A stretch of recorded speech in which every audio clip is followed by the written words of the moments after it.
on DC News Now. Controversy at an elementary school in Montgomery County. The allegations a teacher humiliated a young Muslim American student. A new case of measles in the DMV. The warning from health officials about potential exposure and the symptoms to watch for. Hey everyone, looking forward to a little bit more sunshine but cooler conditions. I have your full forecast. It's coming up. If you had your phone, would you be as engaged in this class, or would you learn this much? A big question now being debated by DC's council. The bill that would make sure phones are stored away during class. Helping you stretch your dollar. The best stores to shop to find those grocery essentials. You're watching the station covering all of the DMV. This is DC News Now. Hi, everyone. Thank you for joining us tonight for DC News Now at 9 o'clock. I'm Chris Flanagan. Susan Tran has a night off. An elementary school teacher in Montgomery County, Maryland, in hot water tonight. The family of an 8-year-old girl says she was harassed for being American Muslim. DC News Now's Daniel Hamburg is live in Clarksburg at Cabin Branch Elementary. And Daniel, these are really some disturbing allegations coming from the girl's father. Yeah, Chris, the father of that girl says that the teacher in her classroom humiliated and threatened her, particularly talking to her about her hijab she was wearing or her head covering. The parents of an 8-year-old American Muslim girl at Cabin Branch Elementary School filed a complaint with Montgomery County Public Schools detailing a deeply troubling pattern of behavior from her teacher, who made disparaging remarks about her physical appearance and who allegedly subjected her to disparate treatment that led to her apparently receiving harsher consequences for infractions that other students were not receiving. The complaint alleged the teacher denied the girl access to basic necessities, including using the restroom and drinking water. This led to his daughter feeling very anxious and very concerned, very afraid. She was reluctant to go to school. According to the Maryland director of the Council on American Islamic Relations, the family didn't get a satisfactory resolution from the school. That's when the girl's father took the complaint to CARE. When advocates contacted MCPS, immediately, within not even a matter of days, we learned that the school had taken constructive action and that the teacher would no longer have access to the student. In a statement to CARE, the girl's father said, "It means everything to my family that my daughter can now feel safe in class. This situation caused us a lot of stress and worry as parents."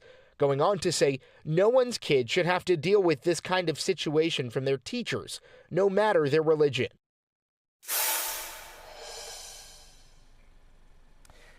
Now, a MCPS spokesperson told me in a statement that this is a personnel matter and she couldn't offer any statements on it. I asked her again whether, besides the personnel issue, if she had any comment on the fact that a student was allegedly harassed. I did not get a response. We're live in Clarksburg. Daniel Hamburg, DC News Now.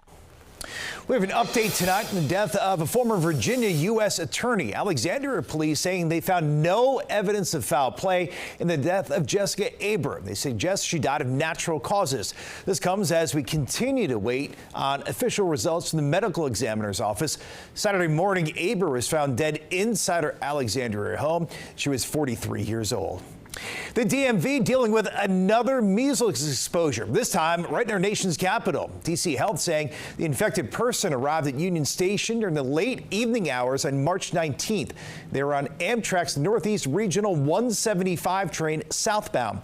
They say that infected person visited MedStar Urgent Care in Adams Morgan during the evening of March 22nd.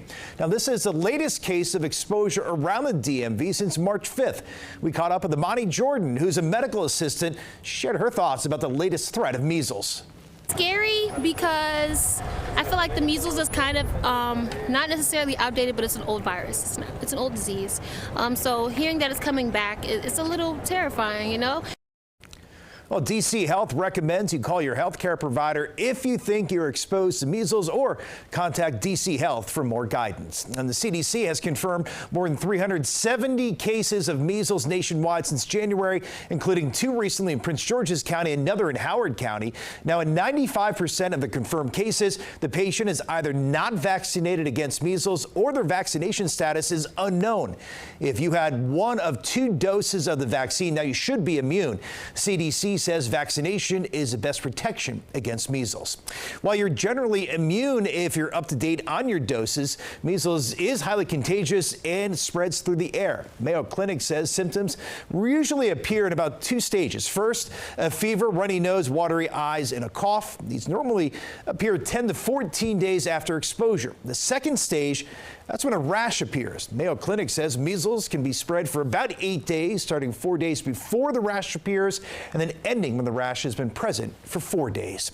DC News Now is tracking the latest on measles nationwide and right here in our region. For the very latest, when we're not on air, go to our website, dcnewsnow.com.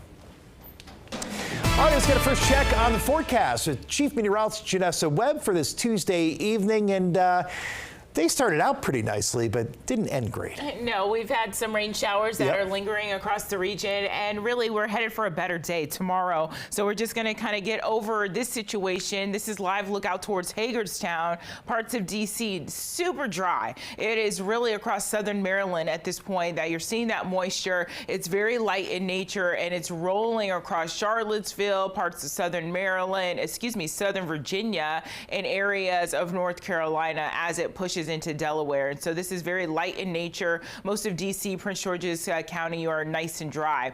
The bigger weather story is the fire threat that continues to brew across western Maryland, where we are seeing relative humidity very low, a super dry air, and so that will be heightened for tomorrow. It is a fire weather watch that's in place, not a red flag warning, but potential for that to get upgraded. So overnight tonight, it is going to be a cool one, upper 30s to lower 40s. I do have a lot of sunshine that's on the board for your Wednesday, Thursday, and Friday. Folks, it comes with the cost of cooler conditions. We'll take a look at temperatures coming up, Chris. Okay, we'll see you then, Janessa. Thanks. Meanwhile, D.C. Council considering a widespread ban of cell phones across all public and charter schools. And this afternoon, dozens of parents, students, and advocates weighed in on this proposal.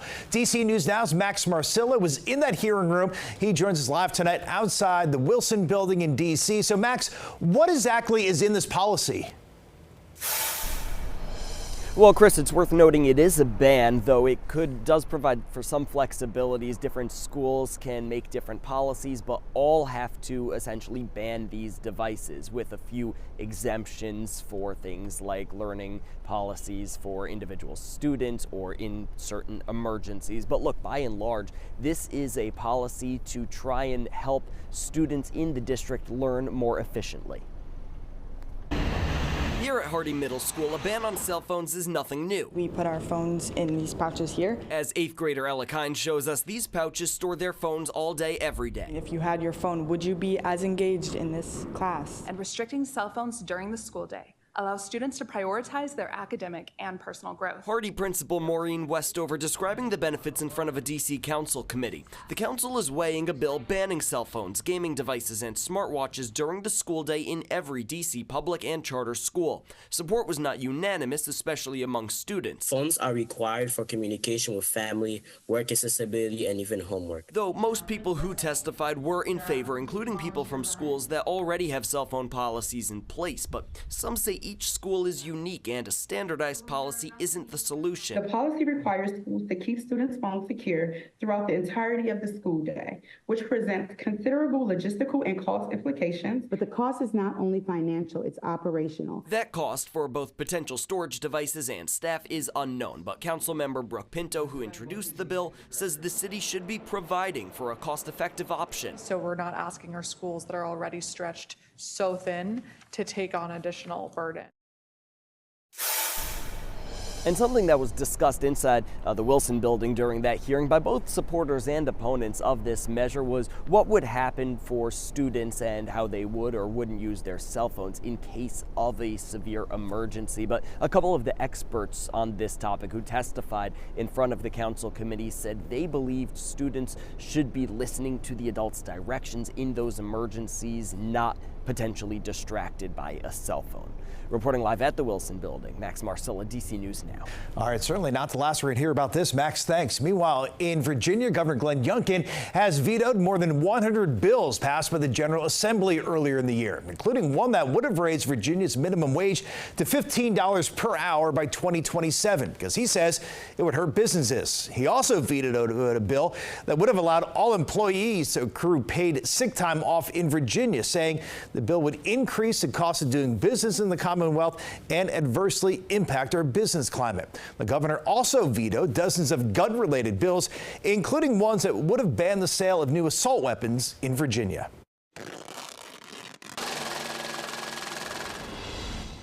We are stretching your dollar tonight, and for many, money is tight as the price of so many items keeps increasing.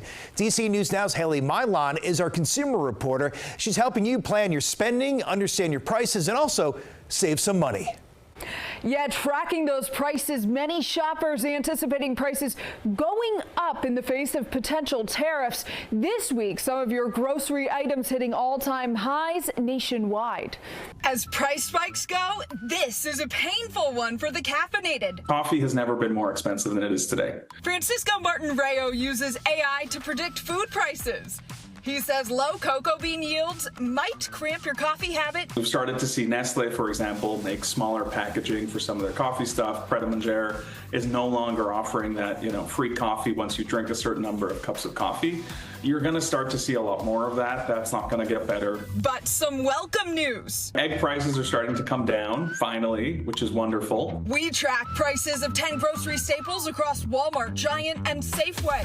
Compared to 2 weeks ago, brown eggs are cheaper at all three. Rice also had hit an all-time high last year, and that's down 35% from its peak. Brown rice prices are unchanged at our stores this week, but Martin Rayo says you could look for them to come down. Safeway shoppers, chicken breast is nearly half of what it cost 2 weeks ago at $2.99 a pound. It might be wise to grab an extra package for the freezer this week. Potential tariffs could impact many food items, and the uncertainty is rattling business leaders. Martin Rayo says it's tough to say where prices are heading. Most retailers are buying, 12, 24 months ahead of time. It makes it really difficult to understand, well, what are some of the price impacts going to be 12 or 24 months from now? All of these prices and the best deals in the region are posted over on our website, dcnewsnow.com. Keyword search, stretch your dollar. I'm Haley Milan, back to you.